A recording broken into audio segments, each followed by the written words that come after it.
Hello and welcome back to That's English. Hello there. Annabelle, what are you wearing? A university graduation gown and hat. What do you need those for? Well, I'm lending them to my niece.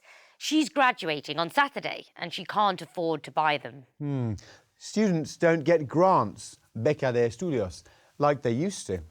No, they have to take out a loan. In other words, borrow money to pay for their university tuition and living costs. So they leave university with a large debt, owing lots of money. And though they left home to go to university, now they have to move back home to live with their parents when they finish, until they can find a job. And that's why we call them the boomerang generation. Because they leave home and then come back. Just like a boomerang. In today's documentary, we meet Lucy, who's moved back home with her parents after graduating. While you watch, look for the answer to this question. How does the father feel about living with Lucy again? Let's see. Most British students study at universities a long way from home. In the past, they were treated almost like adults because they were no longer financially dependent on their parents. But things have changed. The cost of living has gone up dramatically, and student grants have disappeared. Today, if you want to study, you have to take out what's called a student loan. The government has also increased the cost of university tuition, putting huge financial pressure on young people.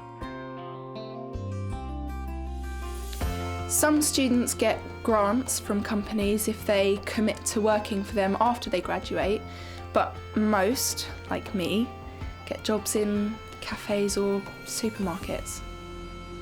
The majority of students will graduate owing thousands of pounds.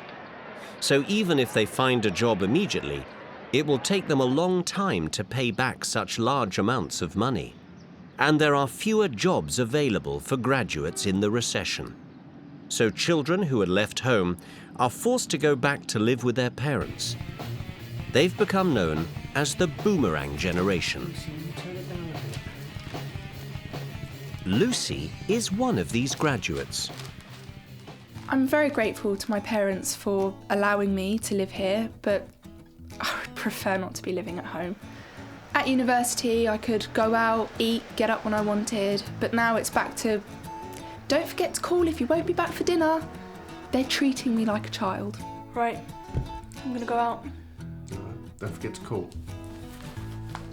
Not having a job is already bad for my self-esteem. Living with my parents just makes it worse. In 2011, almost 3 million people aged 20 to 34 lived with their parents, an increase of about 20% since 1997. Well, of course, in some ways it's lovely to have Lucy here. It's not easy. When she left, we had to adjust our lifestyle, and we just got used to the freedom, and then she came back.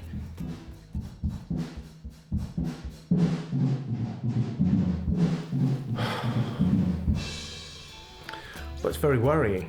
Lucy's going to start her adult life with a huge debt. She doesn't have a job at the moment, so who knows when or if she can get a mortgage to buy her own home. This new situation can seriously affect family relationships. The young person wants to be treated as an adult. Look at this, John. But this can cause difficulties for both sides. It'd be all right for you, wouldn't it? Yeah. I thought that looked quite good. We do our best not to treat her like a child, but it's really difficult. She hates it when we give her advice on finding a job, but we're only trying to help. It doesn't look as if things are going to improve while the recession continues. So parents will have to try to treat the boomerang generation as adults, and at the same time, their sons and daughters will have to appreciate that they're just temporary guests. Yeah, I can apply to it. Apply. Nearly as much as me. It's very difficult for everyone in Lucy's family. They all have to adapt to the new situation now she's back home. Did you get the answer to the question? How does the father feel about living with Lucy again? Let's watch it again. Well, of course, in some ways it's lovely to have Lucy here, but it's not easy. When she left, we had to adjust our lifestyle, and we just got used to the freedom, and then she came back. So the answer is, he feels that in some ways it's lovely to have Lucy here, but it's not easy. That's right. So, when did you leave home, Annabelle? Well, I went travelling for a year before starting university, and then I went to university, and after that I found a job. So I never moved back home again. So, you were 18, more or less. We asked our international friends this question. When and why do young people leave their parents' home in your country? Young people usually leave home either at 16 or at 18. 16 if they're going to go into the workplace, and 18 if they're going on to further education like to university. Young people are leaving home later and later at the moment. I think it's because of economic reasons that most people try and stay at home as long as possible. In America, many young people, they have a tendency to leave home, I believe, quite late, normally around about 21, 22. It's not very common to leave our parents' house because we have very strong family bonds. Even if we start our own family, we still live with our parents. Now, because they can't afford it and money has changed, children are living with their parents a lot longer, up to 30 or sometimes 35. A lot of people, I would say, in their mid-20s kind of decide it's the right time to leave home purely for independence and responsibility. So it's not just about money. In some cultures, it's normal for children to leave home much later. Yes, if they want to go to university, they go to one in their hometown. In fact, that's happening more in Britain now too. Well, now it's time for today's episode of That's Britain. Today, Elizabeth is visiting an unusual town called Poundbury. Poundbury was inspired by the architectural vision of Prince Charles. He wanted to build a modern town where all the community facilities were close to each other. Schools, factories, businesses. So that you could walk everywhere, almost like in a medieval town. As you watch, try and answer this question. What activities take place in the community centre? Let's watch.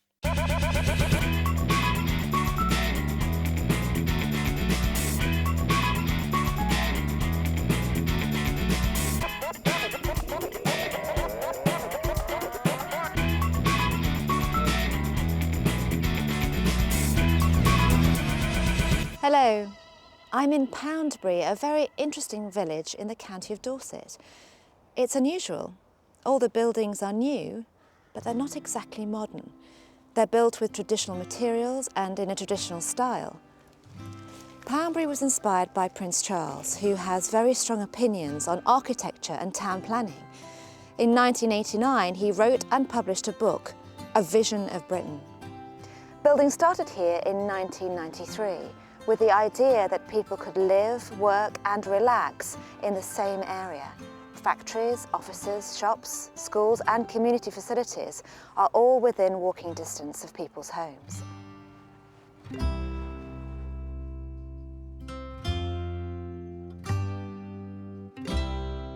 I'm with Simon Conybeare, who is the manager of the Poundbury estate for the Duchy of Cornwall.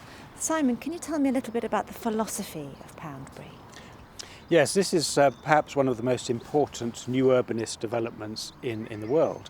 It was started by Leon Carrère in 1993, who's an international master planner and architect. And if you live here, if you buy a house here, you have to know you're living in a mixed-use community, which means you've got businesses around you, you've got facilities around you as well, because you've got shops, hairdressers, vets, doctor surgeries, all within walking distance of homes, just as medieval towns used to be.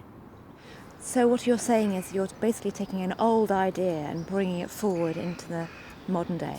There's an English expression, there's nothing new in the world, and usually the best ideas are reinventing old ideas. Of course, the shops and other businesses are just as important here as the houses. There are about 60 small businesses here, including all the things you'd expect to find in a British village. The pub, the village stores, and this factory, Dorset Cereals, which employs 100 people.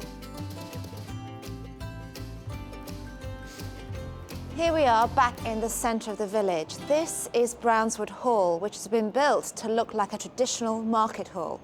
Upstairs is the community centre, which is used for lots of different activities like yoga classes and a dance school.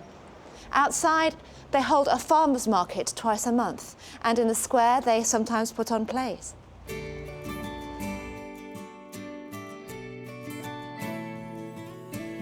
What is it like living in Poundbury? Excellent, you know, it's such a great environment, architecturally obviously, and the people here are very friendly. What's it like bringing a young family here? It's good, I mean, it's good schools in Dorchester. Young families are moving in now and there's quite a community spirit because we're all new, you know, the houses haven't been here that long, so we're all new people, it's very friendly.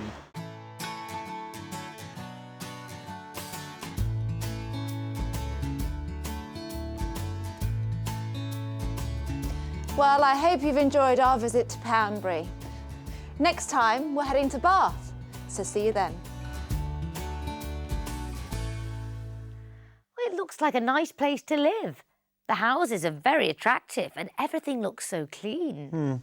I think it's too quiet. There weren't many people around. It's an interesting concept, though. A real community like towns used to be in the past.